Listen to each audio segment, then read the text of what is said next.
Bonjour à tous, bienvenue dans ce cours de physique de classe de première S sur la loi de Wien. Nous rappelons d'abord que la lumière est une onde électromagnétique que l'on modélise par une sinusoïde de longueur d'onde lambda qui s'exprime en mètres et qui est la longueur du motif répétitif de l'onde sinusoïdale.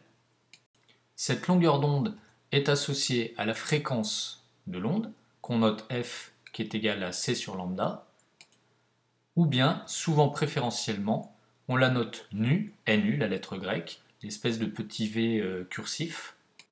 Cette fréquence est égale à la célérité de la lumière dans le vide, environ 3 fois 10 puissance 8 mètres par seconde, divisé par la longueur d'onde de cette onde électromagnétique.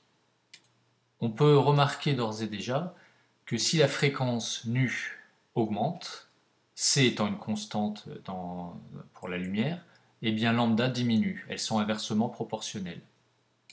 Autrement dit, une onde électromagnétique de haute fréquence a une petite longueur d'onde et une onde électromagnétique de petite fréquence a une grande longueur d'onde.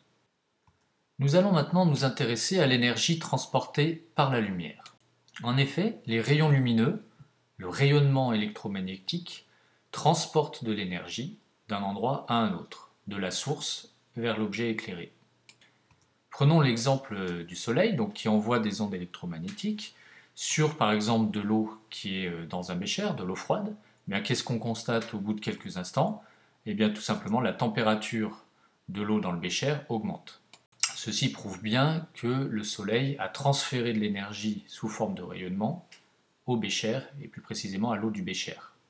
Bon, il suffit de se mettre sous le Soleil pour se rendre compte qu'il nous fournit bien de l'énergie, puisqu'on se réchauffe. Eh bien, cette énergie transportée par une onde électromagnétique de fréquence nue, elle est modélisée de la façon suivante. L'énergie transportée, donc, c'est h fois nu, h étant la constante de Planck, du nom du savant Max Planck, qui vaut 6,63 fois 10 puissance moins 34 joules seconde. Cette formule associe donc l'énergie transportée à la fréquence de l'onde. H, attention, c'est une constante. Cette relation est une relation de proportionnalité entre l'énergie et la fréquence. La conséquence est que plus la fréquence d'une onde électromagnétique est importante, plus l'énergie que celle-ci transporte est importante aussi. Ainsi, une onde électromagnétique dans le domaine du visible, plutôt du côté du rouge, avec une grande longueur d'onde, donc une petite fréquence, transportera moins d'énergie qu'une onde électromagnétique située de l'autre côté du spectre, donc par exemple dans le bleu ou le violet, c'est-à-dire avec une fréquence plus élevée ou une longueur d'onde plus petite. Une radiation violette transporte plus d'énergie qu'une radiation rouge. Je rappelle à ce niveau que l'énergie s'exprime en joules si la fréquence nu est en Hertz et H, la constante de Planck, en joules secondes. Nous allons maintenant passer à la loi de Wien proprement dite. Alors on va commencer par parler du corps noir. Alors pour simplifier, on considérera qu'un corps noir c'est un objet quelconque qui est capable d'émettre de la lumière dans certaines conditions que nous allons voir et qui ne reflète aucune lumière. Alors je vais prendre d'abord l'exemple d'un filament de lampe. Lampe classique à incandescence. Si on sous-alimente cette lampe, on constate que le filament s'éclaire, mais vraiment très très légèrement. Il a une couleur dans les tons rouge-orangé. Et si on observe la nature de cette lumière, sa composition au spectroscope, on obtient un spectre qui a l'allure suivante. Il ne contient que des radiations rouges et orangées. Les autres radiations sont absentes du spectre. Ces différentes radiations sont compatibles évidemment avec la couleur obtenue. Si maintenant on augmente un peu l'alimentation électrique, eh bien on constate que la lampe, son filament, brille davantage. Et là elle commence à éclairer plus sérieusement. De la même façon, on analyse le spectre de la lumière émise par ce filament et on constate qu'il s'est enrichi en radiations de petite longueur d'onde. Par exemple ici dans le domaine du vert. J'insiste sur le terme enrichir parce que les les radiations rouges et oranges sont toujours présentes. Simplement, maintenant, il y en a plus. En termes d'énergie, on peut dire aussi, puisque les radiations de plus petite longueur d'onde sont plus énergétiques, on peut dire que le spectre s'est enrichi en radiations de plus grande énergie.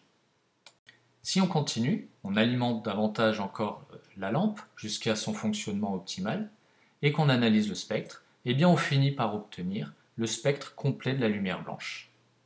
Ce résultat est observable sur d'autres objets, bien sûr, et généralisable.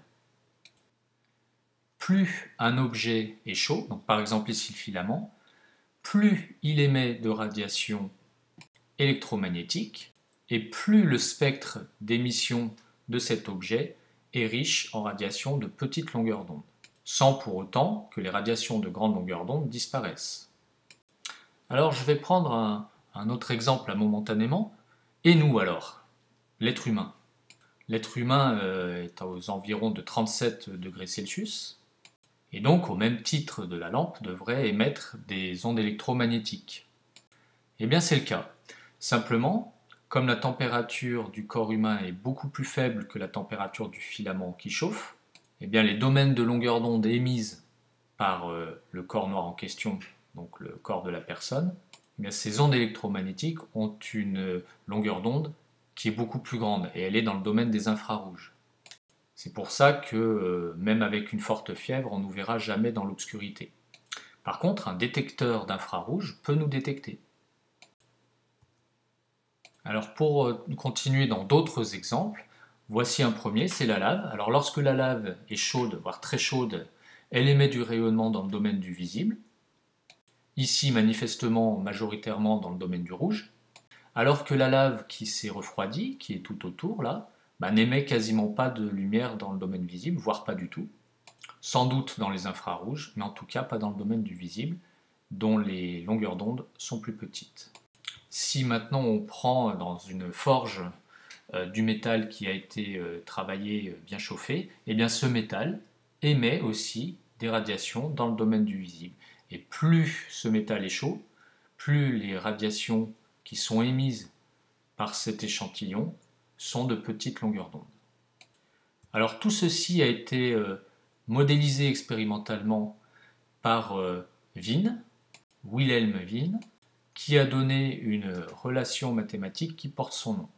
Alors d'abord, on rappelle que la température, qu'on exprime souvent en degrés Celsius, a en fait comme unité dans le système international le Kelvin, de symbole grand K. Alors on l'a encore rarement utilisé, mais dans les calculs, il faudra bien mettre la température en Kelvin. Pour ça, il faut savoir passer de la température en degrés Celsius à la température en Kelvin. C'est simple, c'est juste une translation de 273,15 unités. Donc il suffit de rajouter à la température en degrés Celsius 273,15 pour obtenir la température en Kelvin. Alors qu'est-ce que c'est que cette loi de Wien, ou plus précisément la loi du déplacement de Wien? Eh bien prenons les exemples qui sont sur cette courbe.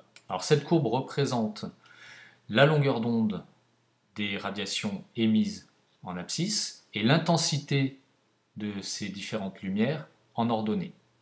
Alors par exemple, si on prend un objet qui se trouve à 4000 Kelvin, c'est-à-dire aux alentours de 3700 degrés Celsius, donc c'est la courbe rouge. Eh bien en analysant les radiations et leur intensité respective qui sont émises par cet objet qui est chaud, on obtient donc la courbe rouge.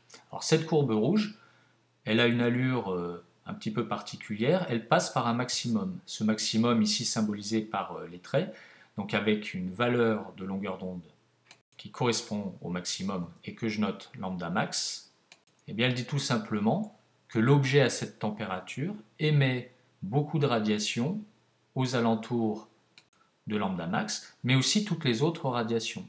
Enfin, pas tout à fait toutes les autres, puisqu'au-dessous de 250 nanomètres, on constate que la courbe tend vers 0. Alors, qu'est-ce que ça signifie? Eh bien que l'objet donc émet toute une gamme de radiations, en particulier dans le domaine du visible, puisque le domaine du visible, je l'ai rajouté sur la courbe, avec un maximum sur la partie en pointillé. Maximum que je note lambda max. Si maintenant je réchauffe encore plus l'objet et qu'il atteint par exemple la température de 5000 Kelvin, c'est-à-dire aux environs de 4700 degrés Celsius, donc la courbe jaune, je constate que l'intensité du rayonnement est plus importante, mais aussi et surtout que la valeur de la longueur d'onde qui correspond au maximum d'intensité, ici symbolisée par la deuxième courbe pointillée, s'est légèrement déplacée. Cette fois-ci, la longueur d'onde qui correspond au maximum est un petit peu plus petite. D'où le terme de déplacement dans la loi de déplacement. Donc pour résumer, un objet qui est plus chaud va émettre des radiations selon un spectre plus large, mais aussi la longueur d'onde qui correspond au maximum d'intensité se déplace et se déplace plutôt vers les petites longueurs d'onde quand la température augmente. La loi de Wien dit la chose suivante. Lambda max, qui est donc la longueur d'onde correspondant au maximum de la courbe, est égal à 2,90 fois 10 puissance 3 divisé par la température de l'objet qui émet ces radiations. Alors les unités, bien sûr, la température en Kelvin, pour avoir une longueur d'onde en mètres.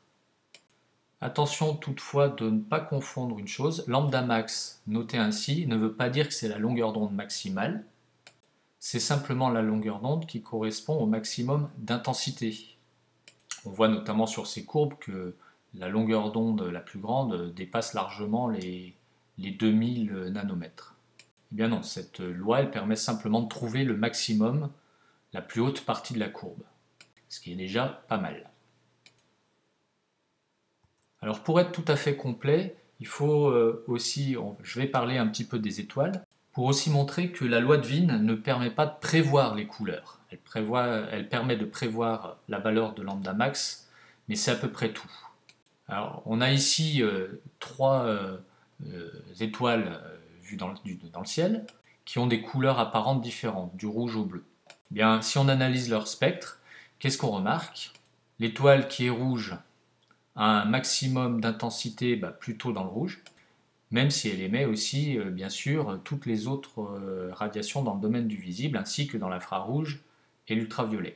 Alors, lambda max étant dans le rouge, ou plutôt dans le proche infrarouge, l'intensité est très importante dans le domaine du rouge, d'où cette dominante rouge de la lumière perçue de l'étoile.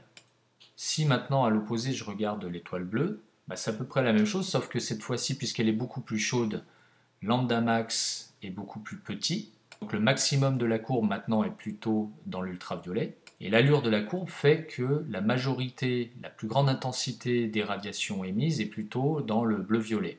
D'où cette dominante de couleur apparente bleue. Maintenant l'exemple central qui ressemble un petit peu à notre soleil. Là le lambda max est plutôt situé dans le domaine du vert. Et pourtant cette étoile ne nous paraît pas verte. On en déduit tout de suite que lambda max, même s'il est dans le domaine du vert, ne signifie pas que la couleur apparente va être verte. Voilà pourquoi je disais que la loi de Wien ne permet pas de prévoir directement les couleurs. Par contre, on peut quand même expliquer cette couleur jaune par le fait que toutes les radiations, du bleu jusqu'au rouge, sont présentes et dans des proportions presque identiques. Évidemment, il y a un peu plus de vert, mais bon, la différence d'intensité du côté du rouge, du côté du violet et du côté du vert n'est pas très significative.